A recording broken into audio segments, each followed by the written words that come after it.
Hi, నేను doctor Madhavi, working in elder dental hospitals. We are located at Kondapur, Kukatpalli, Manikonda and Banjara Hills.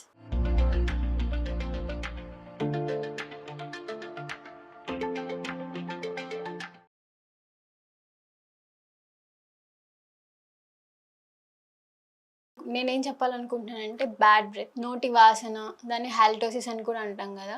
వాటికి చాలా reasons ఉంటాయి. ఇప్పుడు కొంతమందికి ఏంటంటే బ్యాడ్ బ్రెత్ వాళ్ళు మాట్లాడుతున్నప్పుడు ఎదుటి వాళ్ళకి వస్తూ ఉంటుంది, బట్ వాళ్ళకేం అనిపించదు. ఇంకొకటి వాళ్ళంతకు వాళ్ళే ఎక్కువ ఫీల్ అవుతూ ఉంటారు. ఈ బ్యాడ్ బ్రెత్ వల్ల ఎవరితో మాట్లాడుతున్నా, ఏదైనా చేస్తున్నా ఎక్కువ మెంటల్ స్ట్రెస్కి గురవ్వడం, ఎమోషన్గా ఫీల్ అవ్వడం, కొంచెం డిస్టర్బ్ అవుతూ ఉంటారనమాట. ఇలా లేకుండా ఏంటి వాటికి రీజన్స్, వాటి కాజెస్ ఏంటి, ఏముంటాయి అని మనం వాళ్ళు చూద్దాం. బ్యాడ్ బ్రెత్ ఏంటంటే మెయిన్ రీజన్ మనం ప్రాపర్గా బ్రషింగ్ చేయకపోవడం వల్లే ఈ బ్యాడ్ బ్రెత్ వస్తుంది.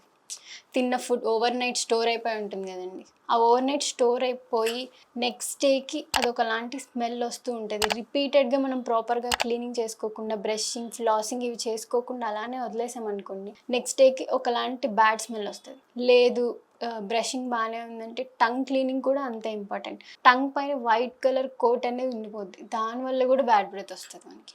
లేకపోతే ఎక్కువ సైనసైటిస్ ఇలాంటివి ఉన్నవాళ్ళు మౌత్తో గాలి తీసుకోవడానికి చూస్తారు. అలా తీసుకుంటూ ఉన్నప్పుడు సర్టెన్ అమౌంట్ ఆఫ్ సలైవా అనేది ఏమి ఉండదు, మౌత్ అంతా కూడా కంప్లీట్గా డ్రై అయిపోతుంది.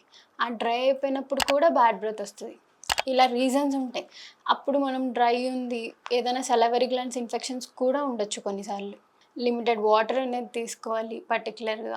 లేకపోతే మన డైట్ హ్యాబిట్స్, ఎక్కువ గార్లిక్స్ ఉన్నవి, ఆనియన్స్ ఉన్నవి మనం ఎక్కువ కన్జ్యూమ్ చేస్తూ రిపీటెడ్గా మన డైట్లో హెవీగా అవే ఉండడం వల్ల కూడా ఒక టైప్ ఆఫ్ బ్యాడ్ బ్రెత్ ఉంటుంది. లేదు డైట్ అలా ఏం కాదు, మనం ఏమైనా యాంటీబయాటిక్స్ కానీ ఎక్కువ మెడికేషన్స్ యూజ్ చేస్తున్నప్పుడు కూడా ఆ మెడికేషన్స్ రిఫ్లెక్స్ వల్ల కూడా మనకి ఒకలాంటి బ్యాడ్ బ్రెత్ వస్తుంది. లేదు కొన్నిసార్లు మనం తీసుకుంటున్న ఫుడ్ ఇంటేక్ వల్ల గ్యాస్ట్రోఎసోఫేజియల్ రిఫ్లెక్సెస్ ఉంటాయి, వాటి వల్ల బయటికి తేపులు వచ్చి అలా ఉన్నప్పుడు ఇంకొక రకమైన బ్యాడ్ బ్రెత్ అనేది ఉంటుంది అనమాట. లేకపోతే మన పళ్ళు పుచ్చిపోయినప్పుడు ఎప్పుడు మనం తిన్న ఫుడ్ ఎప్పుడైనా పుచ్చిపోయి చిన్న హోల్ పడింది అనుకోండి, ఎక్కువ అందులోకి వెళ్ళి స్టోర్ అవుతుంది.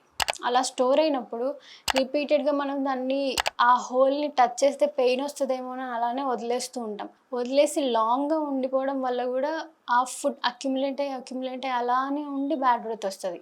ఈ కేరీస్ కానీ లేకపోతే మనకి లాస్ట్ విజ్డమ్ టీత్, జ్ఞానదంతం అని చెప్తాం, ఆ విజ్డమ్ టీత్ పొరపాటుగా స్ట్రైట్గానే ఉంది అంటే మనకేం ప్రాబ్లం లేదు. లేకపోతే ఇలా క్రాస్గా కానీ ఇట్లా లేకపోతే ఇలా ఈ పొజిషన్లో ఉన్నా కూడా ఈ టీత్కి పక్కనున్న ఈ టీత్కి ఈ మధ్యలో ఫుడ్ అనేది అక్యుములేట్ అవుతుంటుంది.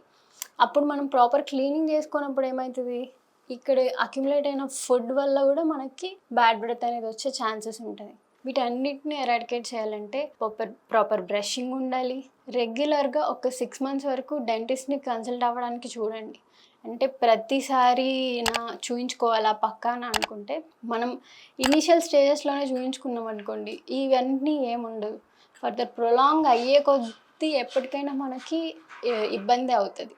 ఫర్దర్ ఏమైనా మీకు క్వైరీస్ ఉంటే కామెంట్ బాక్స్లో కామెంట్ చేయండి. Okay, thank you.